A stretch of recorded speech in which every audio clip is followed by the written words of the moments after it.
Assalamualaikum warahmatullahi wabarakatuh. Alhamdulillah alladzi ahyana ba'da ma amatana wa ilaihi nusyur. Asyhadu an la ilaha illallah wahdahu la syarika lah wa asyhadu anna Muhammadan abduhu wa rasuluhu la nabiyya ba'dah. Allahumma shalli ala sayyidina Muhammad wa ala alihi wa ashabihi ajma'in. Ilahi anta maqsudi wa ridhaka wa radhi adini wa habbataka wa mahabbataka.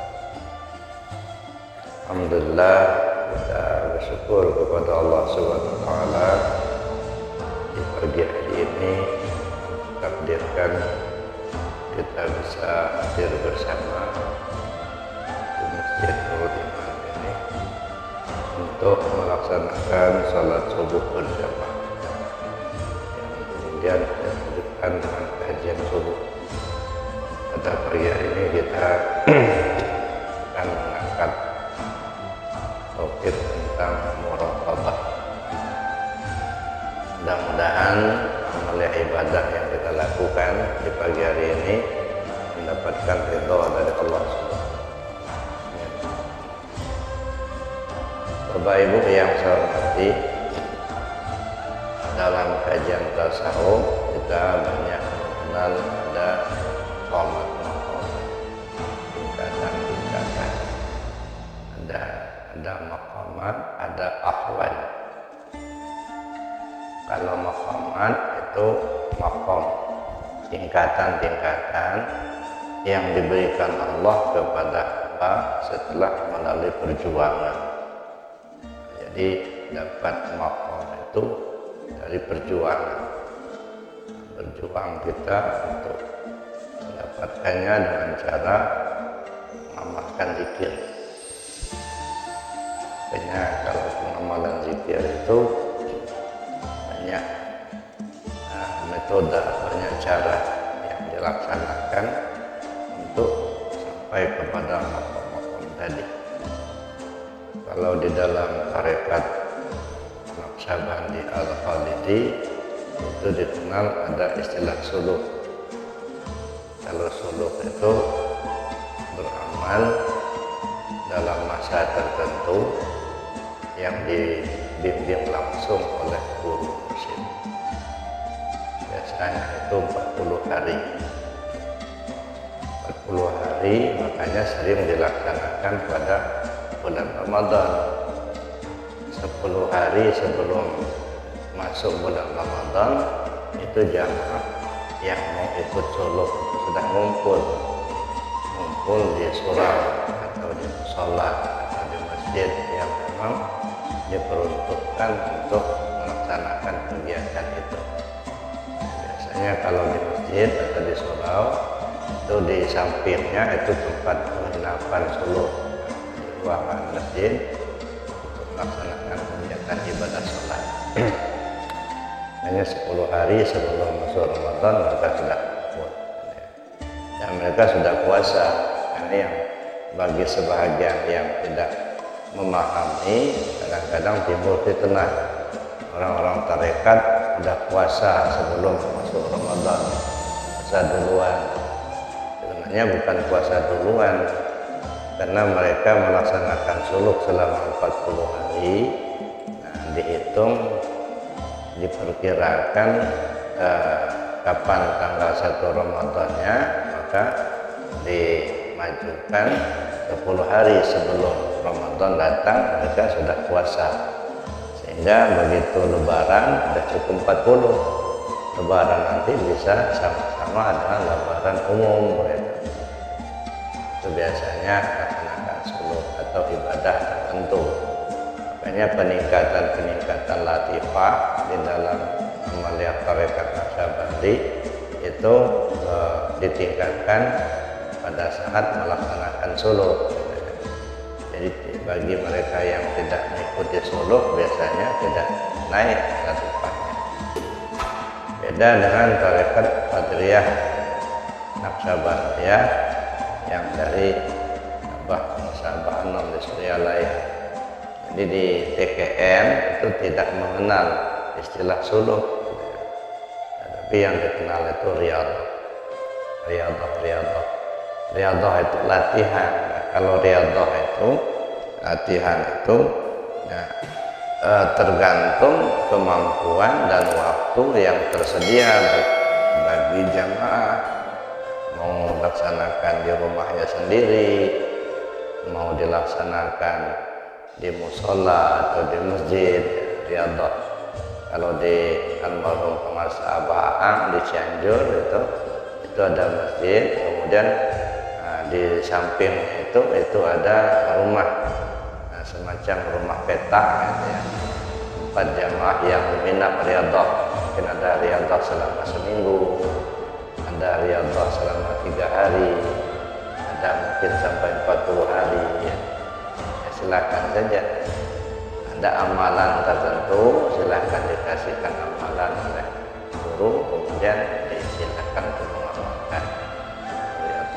Bisa saja kita laksanakan sendiri di rumah, kita dikasih amalan oleh guru misalnya, amalan apa, lalu kita laksanakan sendiri di rumah. Bisa dengan lakukan puasa selama 40 hari, kemudian mandi tengah malam, tahajud gitu. Nah, boleh terputus ya, kalau terputus ulang lagi dari awal.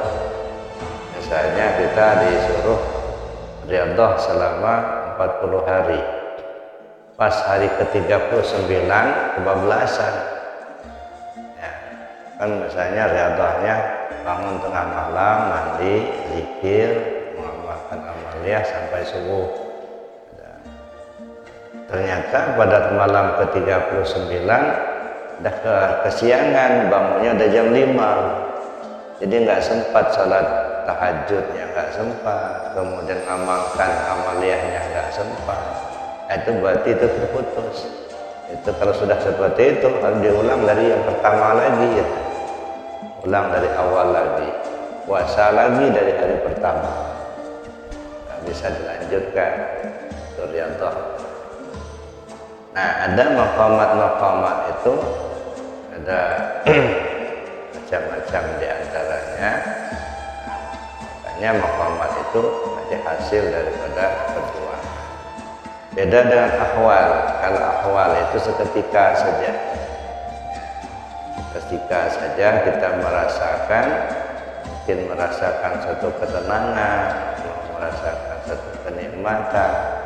Nah, tapi sesudah itu sudah tidak bertahan lama, karena itu merupakan satu hadiah atau pemberian oleh Allah, walaupun tidak dalam mengikuti perjuangan, tetapi tetap mendapatkan kalau Allah berkehendak.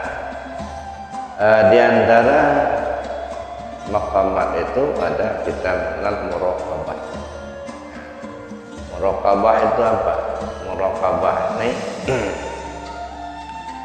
kalau kita perhatikan dari apa yang dikemukakan oleh Syekh Muhammad Jamil, Buya Tuwo kalau bahasa kami dulu di Padang, Buya Tuwo. Jadi karena pondok pesantren Syekh Muhammad Jamil di Jawa Padang Panjang itu beliau yang mendirikan, kemudian dilanjutkan oleh Buya Syekh Muhammad Ali Syarif Datuk Meninjun. Untuk yang putra, yang untuk perempuannya itu dilanjutkan oleh Umi Hajah Rabi'ah Jamil. Jadi beliau menyusun sebuah buku disebut Tanwirul Qulub. Dalam buku Tanwirul Qulub itu beliau mengatakan, ya ayyuhal insan, idza aradta an takuna 'abdan shalihan nashitan fi ibadatillah fala budda laka min muraqabah fi kulli waqtin min awqatika wa fi kulli sa'atin min sa'atika wa fi kulli laylin min layalika wa fi kulli naharin min naharika. Ma ma'na al-muraqabah? Al-muraqabah an ta'budallah ka'annaka tarahu fa in lam takun tarahu fa innahu yaraka. Ini yang beliau tulis dalam buku beliau Tanwirul Qulub.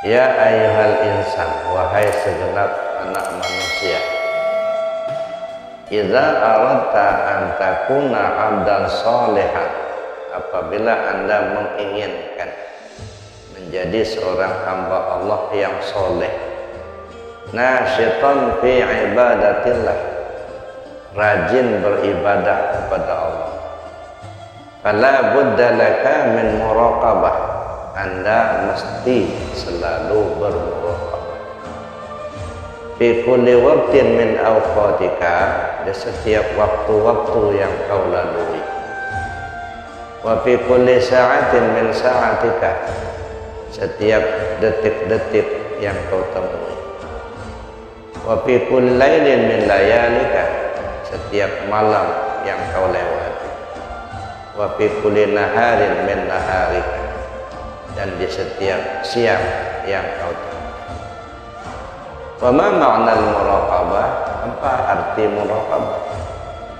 Al-muraqabah an ta'budallah ka'annaka tarahu.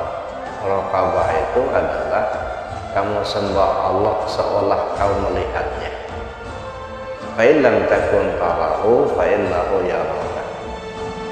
Meskipun kamu tidak dapat melihatnya, tapi kamu yakini kau dilihatnya. Nah, ini yang muraqabah. Jadi Bapak Ibu yang saya hormati, muraqabah itu dari kata raqabah. Raqabah, muraqabun, artinya mendekat, mendekat, menghampir, atau merasa dekat dengan Allah. Makanya bisa diistilahkan muraqabah itu ya berintai-intaian, seperti apa? Kalau diistilahkan seperti kucing mengintai tikus, dia mengintai-intai. Jadi merasa dekat, merasa selalu bersama Allah, merasa dilihat Allah, merasa didengar Allah. Saya pikir inilah waskat yang aslinya ya, muraqabah itu. Kalau waskat pengawasan melekat dengan penuh aturan-aturan, itu bisa saja dilanggar. Jadi kalau kita bicara waskat pengawasan melekat, muraqabah itulah merasakan kehadiran Allah dalam hidup kita. Makanya dulu pernah saya katakan iman itu ada 3. Kalau istilah saya kan imannya anak-anak, imannya orang dewasa, imannya orang tua. Kalau istilah tasawuf itu iman mubtadi, iman mutawassit, dan iman muntahi.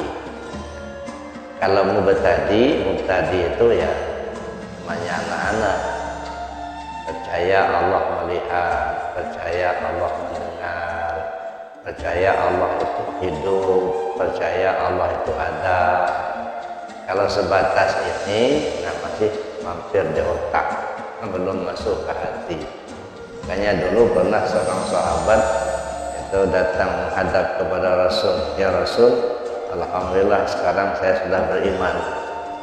Langsung dijawab oleh Allah dengan ayat, jangan katakan kamu sudah beriman, katakan saja kamu baru Islam.